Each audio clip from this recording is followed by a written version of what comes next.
So I've been playing Star Citizen for years, and every time I talk about the game on my stream or make videos covering it, I always see people ask the question, why do you play this game? This question stems from a decade-long early access period that has certainly given the game a bad reputation with various controversial moments and constant delays for Star Citizen and their single-player story-driven blockbuster Squadron 42. In addition to the delayed development, the game also features one of the most expensive pledge and support programs in gaming history, where some of the ships themselves can cost hundreds of dollars. And although I don't necessarily agree with everything that CIG does, especially with their pledge store and their ship prices, I can't deny that there's something about Star Citizen that keeps me coming back year after year, curious about the progress that's being made, and just jumping in and actually getting full-blown addicted to the gameplay experience. And before I see it in the comments section, no, this is not sponsored by CIG or Star Citizen. I'm just making this video to talk about the progress that the game has had over the years and why I choose to continually go back to it time after time and somehow get addicted to the game. And one of the biggest reasons for me is those double dogs, man. The chili dogs, the burritos, the whammers, the chicken wham, all the food that is just easily accessible, ready to eat in Star Citizen. Just makes it so convenient whenever your character gets hungry and thirsty. It's just right there. You don't got to think about cooking anything. And wouldn't it be awesome if you had that experience right now in your house with meals ready to eat? If you're interested in that, then check out today's sponsor, which is Factor. Factor is a meal delivery service that delivers no-hassle meals that are not frozen, fresh, directly to your door, so you can spend less time worrying about what to prepare in the kitchen, knowing that it's going to be healthy and fresh, and more time playing games like Escape from Tarkov, Star Citizen, or whatever you're into.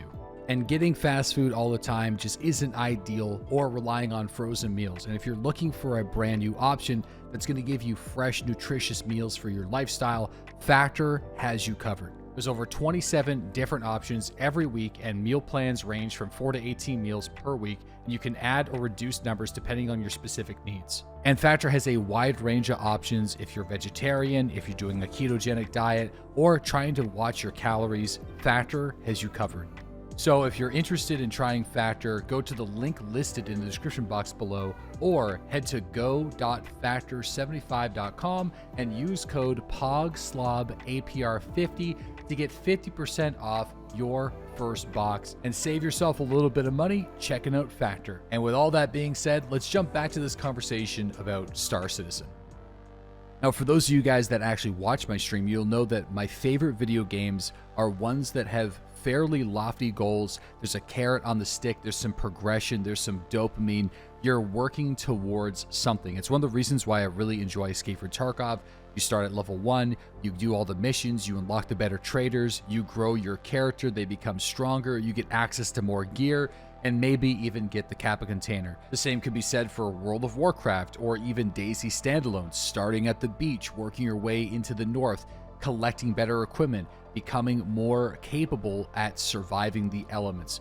These are the types of games that are drawn to me, and the same could be said about the current state of Star Citizen, even if it's not necessarily the state of the game that the developers intend to have when it releases down the road, or for some of you guys, if it releases down the road. When I first started playing Star Citizen, I bought the $45 version of the game. I jumped into the verse and flew around, and eventually purchased my first ship called the Cutlass Black. At the time, it was like $75 on sale or something. I don't know the exact price. And the ship that came with the game, in this case the Mustang, held a $35 monetary value. So I was able to trade up and get this ship for the very first time.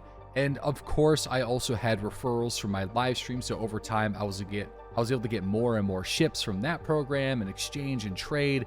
And before long, I had a fairly decent sized fleet of ships on my main account, and I didn't necessarily have to work towards pretty much any goal. And I didn't really like playing Star Citizen too much because I felt like once I purchased components for my ships, there was really nothing for me to work towards. Maybe some reputations, those came later, but you kind of get the idea.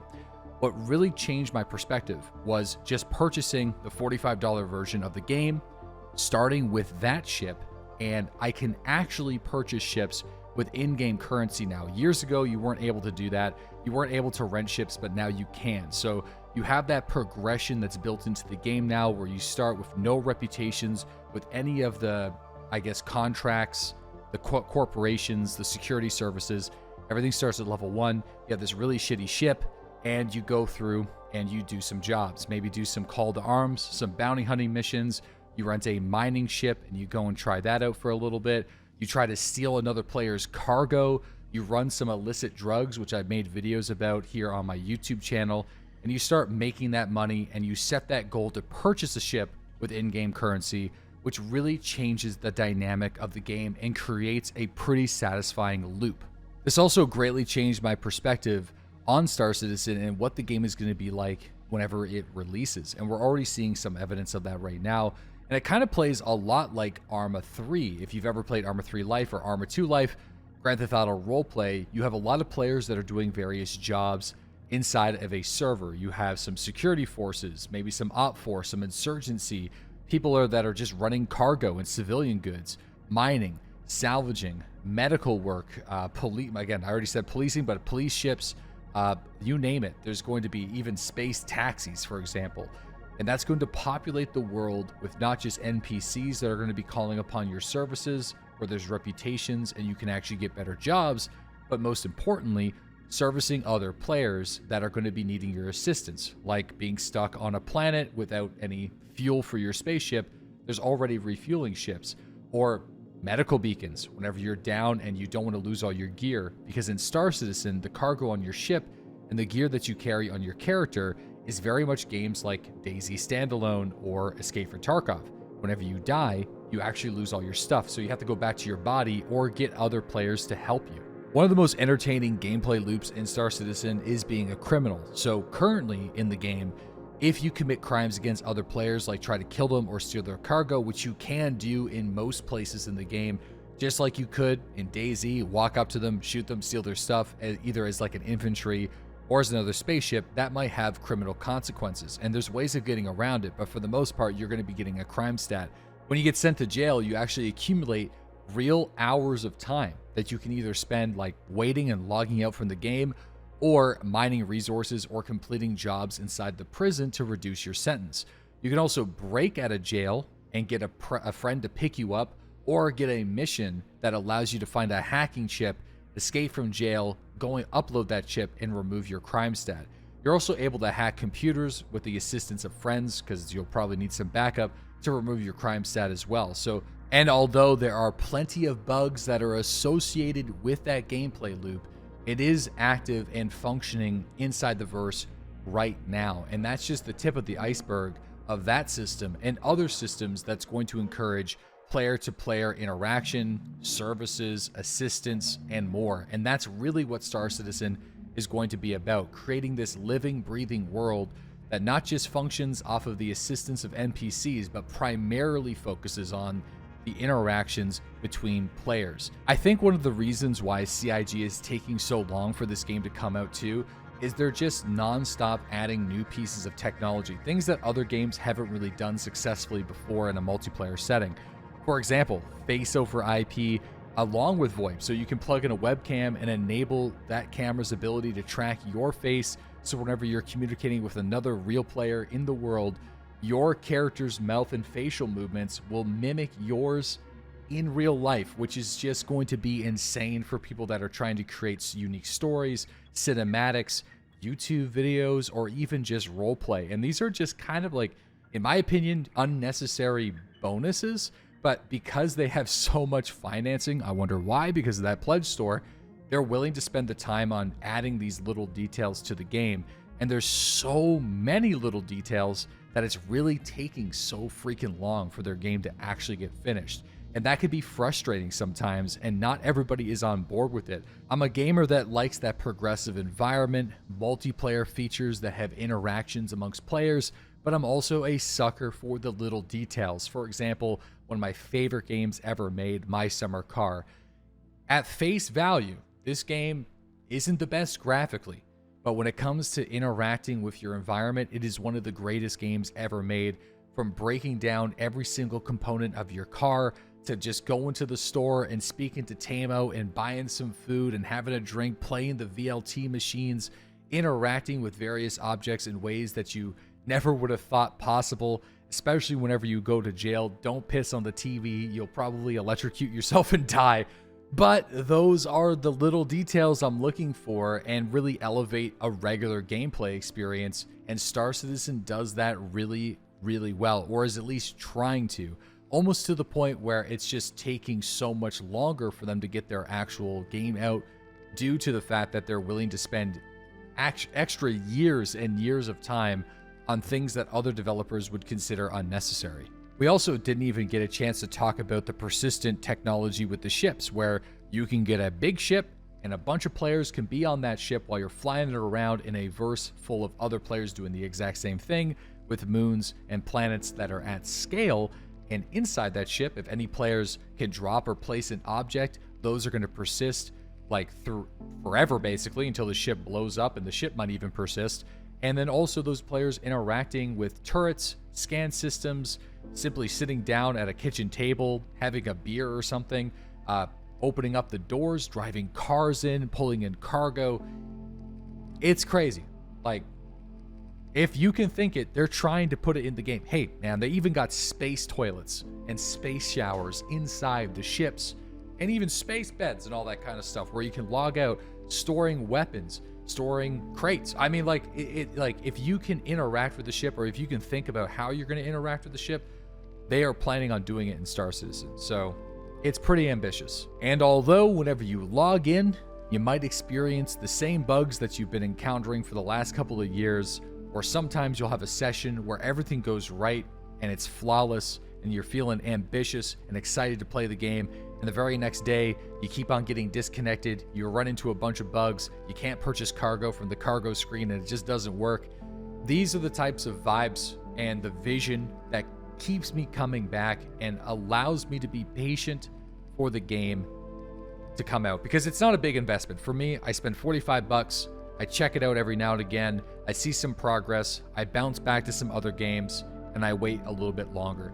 I'm not super invested in it, but what I will say, and again, this isn't sponsored, but I will say, for $45, I actually think, people will disagree with me actually, but I think you get more out of the game spending less money than some of those big whales out there that own all the ships. I think you get way more out of the game purchasing the $45 or the $65 version of the game, where you actually rent and purchase ships, work towards your components, and build up your career and your wallet to buy so many different things like double dogs and burritos and weapons and weapon detachments. Never even really talked about that, where Star Citizen has probably the closest player controller to Escape from Tarkov that I've ever seen in any other game, with an attachment system that is very similar to that as well, and AI that whenever you're on a low pop server are very impressive, but more often than not, like 9 times out of 10, it's way too laggy and they basically don't interact at all. But that's also an aspect of Star Citizen that really drives me and keeps me coming back, is that first person shooter component that is actually pretty impressive and will be a larger component of the game when the server technology gets stronger. So again, just in summary, why do I play Star Citizen? It's a game that checks all the boxes of what I'm looking for in a video game, even though it's early access and a lot of that isn't finalized yet. I'm getting that player interaction, I'm getting PvE, I'm getting that persistent environment, that progressive gameplay where I'm working towards something, and it's got extreme levels of little details scattered all over the verse that I really appreciate in my video games in 2023. So as always, I'm curious to hear what you guys have to say in the comment section below. It might be a bit of a war zone because I do understand that people don't like Star Citizen or CIG for a wide variety of reasons, especially because of that pledge store, and I completely understand. But I still maintain the opinion that $45 version of the game, you're going to get the most out of it right now in the most gameplay, in my opinion, than if you were out there spending lots of money purchasing all these different ships. I don't think that's wise right now in the current state of the game. I would only do that if you were a major mega fan and you wanted to support the development of the game. But if you have somebody that's on the fence and they want to try the $45 version, or keep an eye out for those free flies, because you can actually play the game for free for long periods of time so you can test it out for yourself.